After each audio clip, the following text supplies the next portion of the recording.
Okay, hello everybody. I'm Vince Rocco here in New York at the Real Deal New York City Real Estate Forum.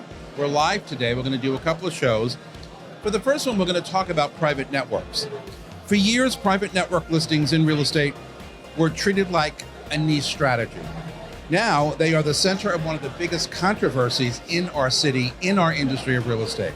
Supporters say they offer privacy control, targeted exposure, especially in markets like we have here in New York.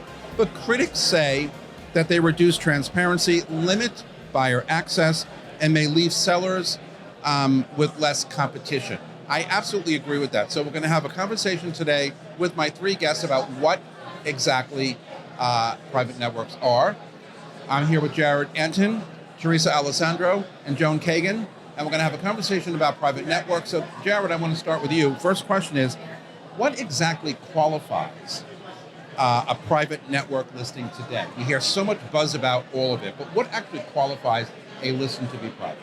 Yeah, and thank you, Vince, for having us here. I don't know that there's actually one specific definition, but I think the most commonly accepted definition would be a listing that is not on the MLS, but is widely, available for sale and may be listed behind a password in one sort of place. And there's a wide array of sort of different private networks that exist, whether they're within different trade organizations or a specific brokerage or different brokerages and things like that. So, Joan, you work for a firm that kind of promotes private listings. So in your opinion, are they truly benefiting sellers, or are they really benefiting agents or brokerages in general?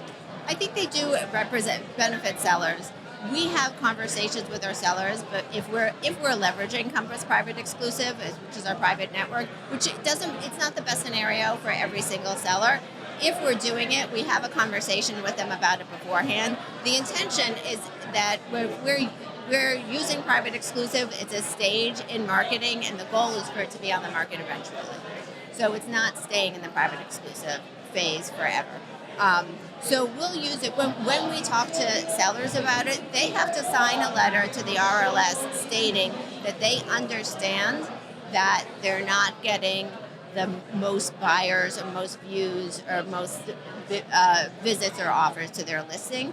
And we have to be very clear about that. The intention is to put it on the market. We're doing research during that phase, and it could be while they're staging, while they're decluttering. If it's August and it's a terrible time to list a property, then we're going to wait until September. But during that time, we have it in private exclusive so that we're able to share it with other Compass agents and other agents from other brokerages who may also have buyers who are going to be appropriate for it. So that way we're able to get data points so that we're able to share are we priced right? When we go on the market, are we going on at a lower price?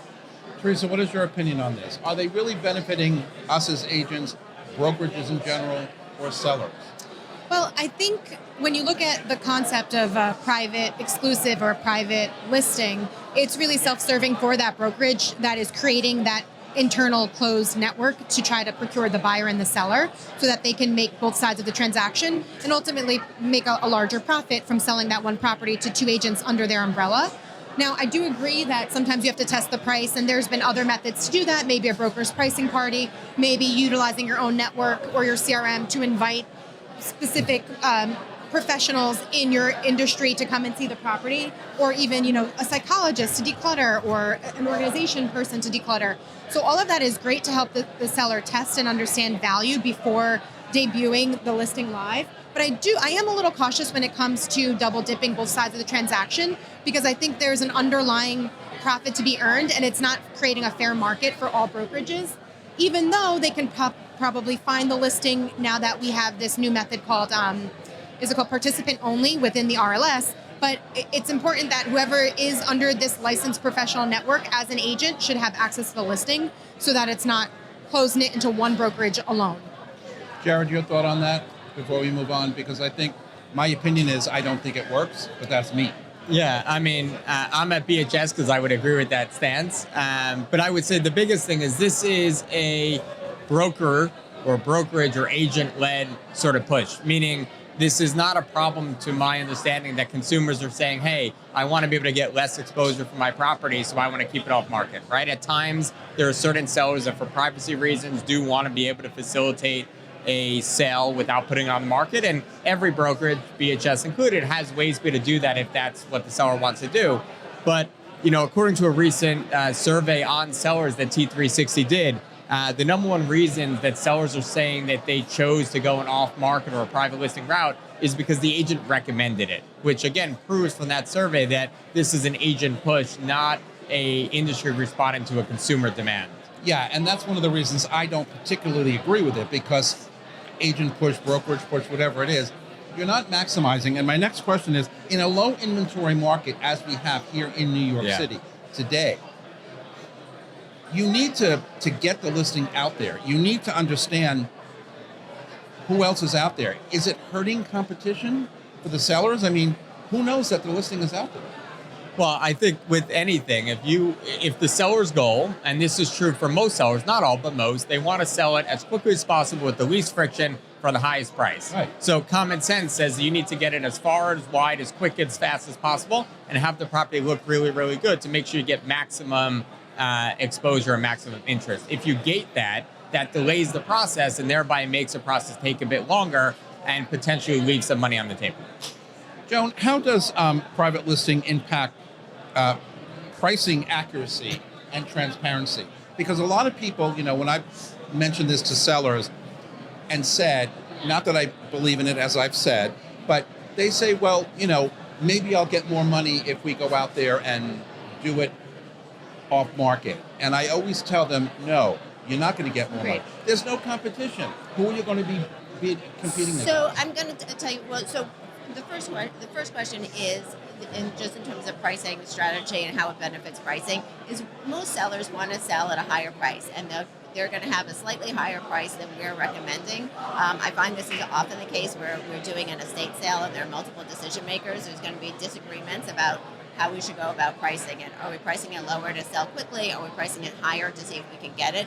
But if we're testing the price beforehand in private exclusive, we have a web page for that listing, so we can track data to that web page. We can track how many buyers have visited the page, how many times they viewed the listing, have they and their agent been discussing it, and have they requested a showing.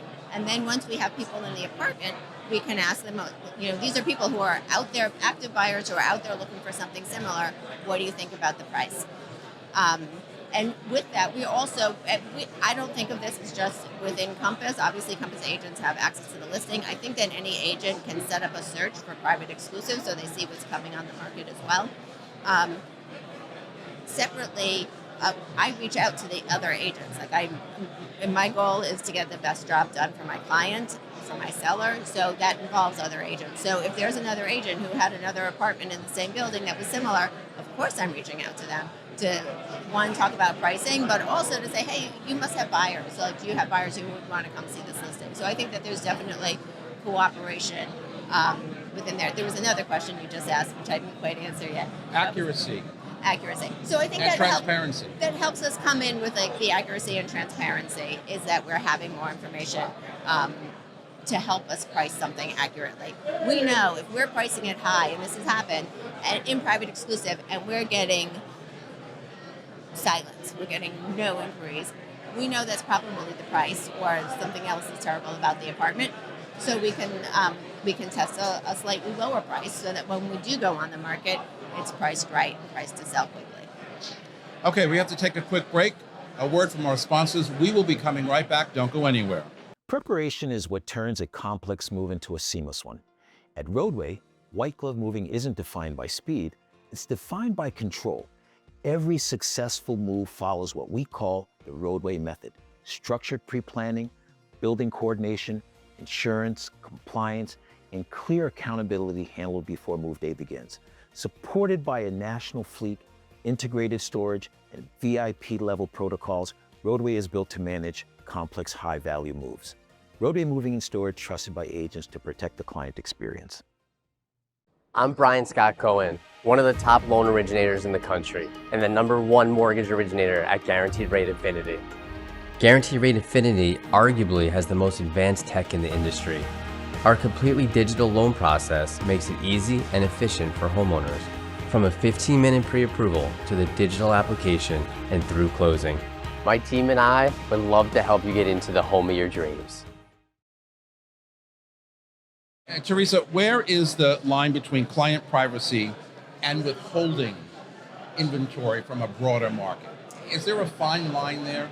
I mean, look, I was at a brokerage that promoted private exclusives, and I think one of the sales pitches was, yes, we test the price, we give you a little bit of a runway to prepare the home, and we keep your privacy and days on market to a minimum. So it's pitched as an advantage to a seller. I think sellers who need that type of shield and privacy have numerous ways to doing that before withholding the inventory, withholding their sale. They could put the house in an LLC or a separate entity. They can, if they don't want their neighbors to know the house is on the market, they can, do pricing parties or have private showings so that they don't have an influx of people coming in and out of the building on an open house time. I think if you're in the realm of real estate and you have a property, there is no privacy. People could check your voter registration records. They could check your tax bill. It's kind of like a false feeling of privacy because your property is private when you close the door and you're behind locked doors. But people can know what you own, and there's not really this need to be very cryptic. If you have a property that needs to sell, you need to put it on the public market. I also think it's a real test in agents' networks. I think if you have a good CRM or if you can match one pair of buyers with a pair of sellers, that's your skill set as an agent, is trying to match people to a property. You don't have to do that completely off market. I think it's still done well when it's public. I agree. What was the second part Jared, of that? let's talk about fairness. Okay, so can private networks create a fair housing concern over time? We're very concerned in our industry about fair housing and privacy and a whole bunch of things. Can this affect that at all? Absolutely. And there's been a couple studies that have, come out from some of the public advocacy groups saying that it could exacerbate some of the fair housing issues, in part because it gates access of who can get in. You need, there's different levels in how you get access to that inventory. And when it's gated and when everyone can't just go to one place and see it all, it can create inefficiencies and certainly create biases, embedded in the process. Yeah. I mean, again, when you're holding something back, right? I struggle with kind of understanding how it makes sense. I have a seller, $2 or $3 million listing, but I'm not putting it out there. I'm keeping it, behind closed doors, so to speak. And I'm telling my friends in the brokerage community that I have this listing. I don't get it. I mean, yeah, curtain up. You should just show it. Yeah, you should. I'm not going to show it. How am I going to show it? And the flip side of that is, if you all have your own private listings or off-market listings, how do I know what you have? So if I have a client who's looking for something specific, what am I going to call around every agent that I know in the city? Hey, by the way, do you have something that's off-market? I don't have time for that. It's going backwards in your efficient work. It doesn't make any sense. Joan, are buyers increasingly at a disadvantage if they are not connected to the right brokerage or network? In other words, buyers out there search on their own too, right? If they don't see a listing that they may be interested in, they're at a disadvantage, no? So buyers get to choose the agent that they work with, and obviously it's less about what brokerage they're with the agent is with, but really who they relate to the best and who's going to create an opportunity for them. In a low inventory market, any good agent is going to create inventory for their buyer. So where inventory is really low, it's 9% below where it was last year and it's decreased year over year since 2022 when mortgage rates went up. So inventory is low. So what are agents doing? They're looking at what is not on the market in general. We had two big rentals that we rented around this time last year on the Upper West Side. We've had 8 agents reach out to us. They are not on the market. We've had 8 agents reach out to us to see if they're available either for rent or for sale, and one of them has an accepted offer now to sell. So I think that those are good agents who are looking for opportunities for their clients. In 2022, when mortgage rates went up, and inventory dropped, we had all these buyers who were motivated, qualified, and really needed to find a home to live in too. So we would look at what had been taken off the market in the past year, because remember, for sellers, it wasn't a great time for them to be selling also. They may have still wanted to sell, but they weren't getting their price. Buyers weren't buying because the rates were high. So we would go back and reach out to the brokers who had listings that were off market and say, I see this isn't on the market anymore. I have a buyer who might be interested. Can we arrange a showing? And able to create opportunities that way. Jared, how is technology accelerating the growth of off-market and private inventory channels? Technology, as we know, is affecting everything and has in a positive way.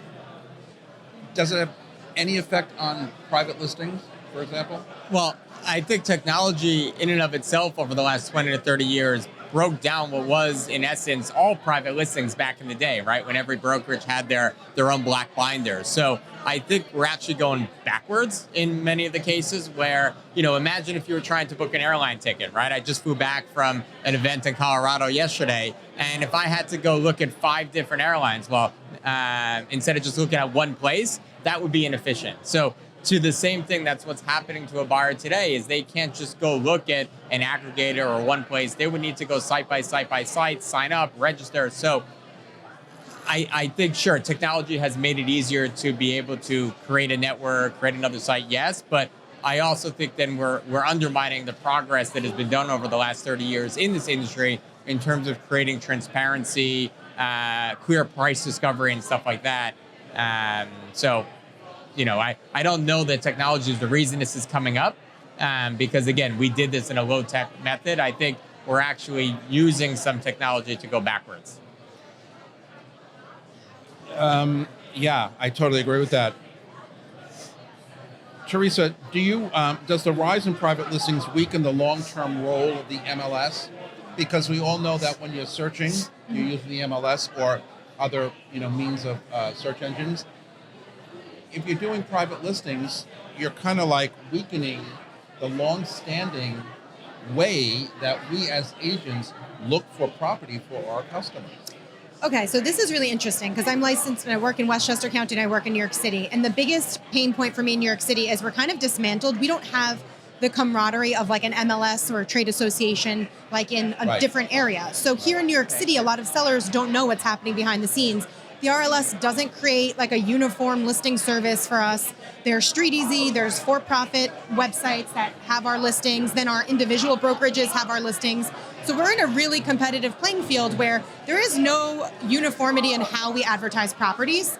And I think because of this inflection point, there's brokerages that are creating these private listing services because we don't have standards to make them display everything. So I think we have to look at it from kind of like a uniform standard. Maybe REBNY can get involved or some type of MLS in New York City can be created, non-for-profit, so that we all play by the same rules. And until that happens, I think a lot of brokerages and a lot of agents are going to be left to their own devices to either create opportunities, as Joan was saying, and network and try to promote off-market listings, on-market listings in the best way possible to try to match these pairs, buyers and sellers. So we're in a really difficult market in New York City overall.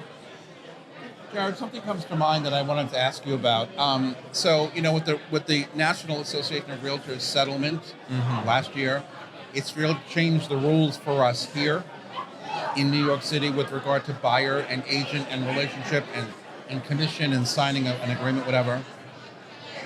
One of the reasons that they lost that lawsuit in the Midwest was because of lack of transparency. So I kind of think all of this private network stuff is just hypocritical. Yes. It's not transparent. Correct. So how can we allow that to happen when we need to, based on what a lawsuit told us we have to do, be more transparent to our clients out? I mean, it's ridiculous. I don't get it. Yeah, I can't square that with the commission suits and the mergers and the consolidation, but there's a different administration, right? So part of that has changed too, but there are bills working through several states, New York included, to be able to sort of restrict the use of these networks or to require really affirmative disclosure and seller sign-off that they're understanding the potential risks or drawbacks of engaging in this type of strategy. So again, I think everything comes down to transparency. And as I say a lot of times, as a result of those commission suits, they didn't allow or not allow something that already wasn't allowed or not allowed. But what they did is they made it a lot more, they required us to be able to be more active with disclosure, ensure that we're entering into agreements that made it very clear the economics and the relationship of the agency disclosure. So transparency and trust and credibility is really at the center of everything that we need to do as a profession and as an industry. 100%. And Joan, based on what Jared just said, what should sellers be asking their agents when we propose, going off market or making a listing private? I mean, listen, we all know that sellers really don't want to pay commissions. And so do they think that if I only go private or off market, I only then have to pay you 3% or whatever the number is? So what are we telling, or how are we strategizing our methodology with our sellers? First, we're completely transparent with our sellers so that they understand the process. We say we're probably not getting, it's unlikely that we're going to get the buyer during the private exclusive period, but it is going to get us information.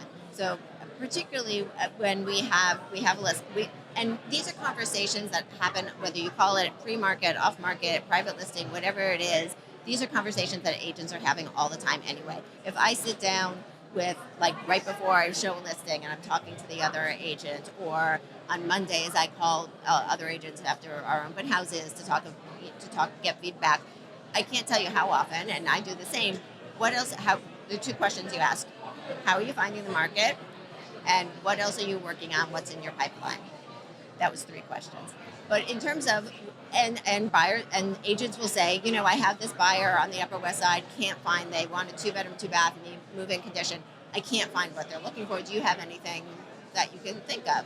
So, and sometimes I might have something in my pipeline, but that's really disorganized. I think you said that before. It's hard to make the match that way. But if we can search for what it is we're looking, and there are other websites and chat groups and things like that where people are posting off-market listings. I can't say what other people are doing. I know that if I have something in private exclusive, I have a conversation with them, and they have to sign this letter to the RLS that they understand they're not getting, that this is not the best way to get the highest price and to sell them most quickly. So we're transparent about that.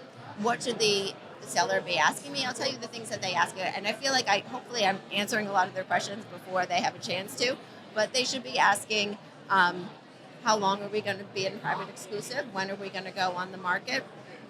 Am I still showing? Do I still need to be show ready during that time period? And what happens if I do get an offer? What are we going to do if I get an offer during that time period? All right, we have to take another quick break. We're coming right back. Don't go anywhere. Our last block is right after these messages. From residential and commercial closings to litigation, Romer DeBoss is your full-service real estate law firm. We blend big firm knowledge with boutique-level attention, delivering outcomes that exceed every expectation. Contact us at romerdeboss.com. Hi, I'm Dylan Pachulik, CEO of XL Real Property Management, New York's most trusted name in luxury property management since 2012. We specialize in managing individual apartments, townhouses, and rental buildings held by absentee owners. We maintain our properties with the highest standards of quality and service so that owners can choose a hassle-free approach to real estate investing. Rented or owner-occupied, we handle it all. For more information, contact us at xl-rpm.com. We're back. Teresa, I want to ask you the same question. What should sellers be asking? I mean, Joan gave us a great answer. What should sellers be asking us about the benefits of going private or going off market? And how would you address that if you were in that position? Yeah, I think the main question is why? Why would it benefit? Why am I going off market? And sometimes if the property was, I dealt with a property that it was a low floor, it had kids in it, slime on the walls, stickers on the fridge, crazy. And I was like, you need a lot of time to get this ready because it looks right now like you need birth control, and we want it to look like it needs to be sexy. So we tried to judge it up a little bit. And I said to them, I was like, okay, so this whole concept of going off market, as Joan was saying, it gives you a little bit of time to get the space ready. But they should also know, like, it's not a guarantee that you're going to get the best price for it. It's just a test. It's a test of my network. It's a test of how the property is going to respond in the market. And ultimately, like Joan was mentioning, they should know, like, what's the debut plan, because it doesn't always end in private exclusive. And I would actually advise them, don't take the first offer you receive as a private exclusive, because you don't have the full picture of what it's going to actually sell for. Like, keep that offer in the background until you go live. So yeah, I think you hit it. Those three questions, like, when is it going to go live is the number one question. But is it really a situation where eventually it's going to go live, or is that just kind of a talking point? Because I would assume that the whole thought behind private listing is to keep it off market and keep it private. So I think Because hold on, because Sorry. if you're going to go live, go live. Yeah, just wait and go live. So I'm going to give you examples from other industries. So restaurants, when they open, they do a soft launch where they have fewer customers in the restaurant at a time, and they're getting feedback, and maybe their soft launch is mostly people in the restaurant industry who are able to give them more feedback before it goes on the market. If my son's in the film industry, he does, before a film comes out, they screen to a separate audience in different parts of the country to get feedback on, do you like that ending? What would you like to see different? Did you connect to that character? And then they make changes before it goes, into theaters everywhere. If you're doing a Broadway show, you're going to do dress rehearsals, and then you're going to be in previews for a period of time, and you may make changes during that time. So I think there's that feedback. So certainly we make changes on pricing. We may also, there are hard conversations we have to have with sellers before they go on the market, like you have to zhuzh up your apartment, you have to clean up. Maybe you've got really colorful paints that's not going to meet most people's taste. Like, you got to paint it white before it goes on the market. It's easier to say that if you have feedback from other buyers who've been in there to say it. So I appreciate the point of comparison, but I think it's important to make the distinction that in consuming food at a restaurant or enjoying a Broadway show, that's a one-to-many, right? Meaning many people can enjoy that experience over a period of time. When it comes to real estate, it's a matter of finding the one buyer that's going to be the right buyer for that property. So, what we're doing at BHS is we're doing that work ahead of time. We're getting in, as Teresa mentioned, the pricing party. We're having, our top agents come to the door and submit feedback so that we can make sure that no buyers experience a property for anything but its best, meaning we'll put it on the market when it's ready to go and let everyone compete at the same time, because our job as professionals is to not limit exposure, but to maximize exposure, but to deliver the maximum results. Which leads me to my next question to you in our final moments. I'm busier the last couple of weeks than I have been in a very long time. I mean, out of my mind, out of control, busy.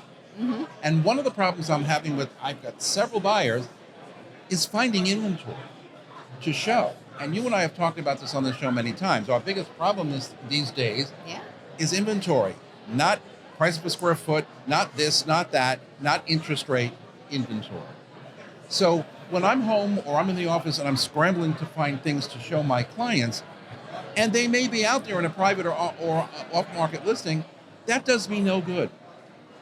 So I see that my buyers are going to be at a disadvantage, right? Based on everything, we've all talked about here. In your opinion, again, in our closing moments, how do we get off this topic and get back to normal? Well, I think you're going to need to have some government regulation to move the needle. Otherwise, we're going to keep... Is that possible? I mean, like I said earlier, there are some, bills moving through some different, states to try to do it. In a potential new federal administration, maybe there's some action there. But you're also seeing this fight now between Compass and Zillow and their pre-marketing stuff like that. So again, I think the important thing is for the consumers to be fully educated, and for brokerages to make sure that they maintain their North Star as being what's truly right for the client, what's truly right for the seller based upon their goals, based upon the timeline of the market, and understanding how do we truly do that. So by pushing what's best for the client, not a certain other narrative, I think is where us as an industry needs to stay grounded in that we're here to serve the consumers and the people, not our own narrative. I agree, and well said. And again, I'm not trying to be negative here. I just like to be transparent, even before all this transparency stuff, became what it's become lately. I've always been transparent. I've always been upfront, honest with my buyers and with my sellers. And I'm trying to wrap my head around, the lack of inventory, or trying to figure out where there may be something to show my customer. And I'm certainly, and I'm going to go right on record saying, I'm not ever going to discuss with my sellers, which I have a lot of, go off market. Why? It makes no sense. So that's me waxing poetic. Sorry if it's controversial, but final thoughts? No, I think we all kind of touched this at different angles. I like what you said, Joan. Like sometimes brokers have to pick up the phone, call your colleagues, different agencies, different, I don't have time to do that. Because the industry isn't giving us an MLS. So we still have to go through other websites to try to scrap together the overall inventory. But if we had like a uniform MLS here, we just click online. But I think we still have to call our colleagues and see if there's anything in the pipeline, because that's what we're dealing with in Manhattan. It's very dismantled here. It's not uniform. And I mean, I get a lot of emails. I know a lot of people in the industry. I've been around for a long time. And I get a lot of emails every day, which I'm sure most of you do. ISO, in search of. Yeah. Is it because they can't find what they're looking for and they're hoping that someone has a private listing or an off-market listing? A lot of noise here, sorry. We just cannot work that way. Anyway, that's our show. We'll be back later this afternoon and talk about artificial intelligence. Thank you for joining us here at the New York City. So,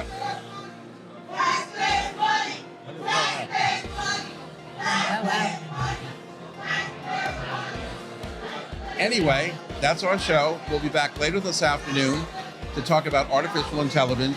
We are live here at the New York City Real Estate Forum. Thanks so much. What do you really need to know about buying or selling a home? First, it's serious business. And it's complicated. There's a lot of money on the table, and emotion too. You need an agent who knows the ropes. So, whether you're buying or selling your home, work with professionals who have a mastery of the craft.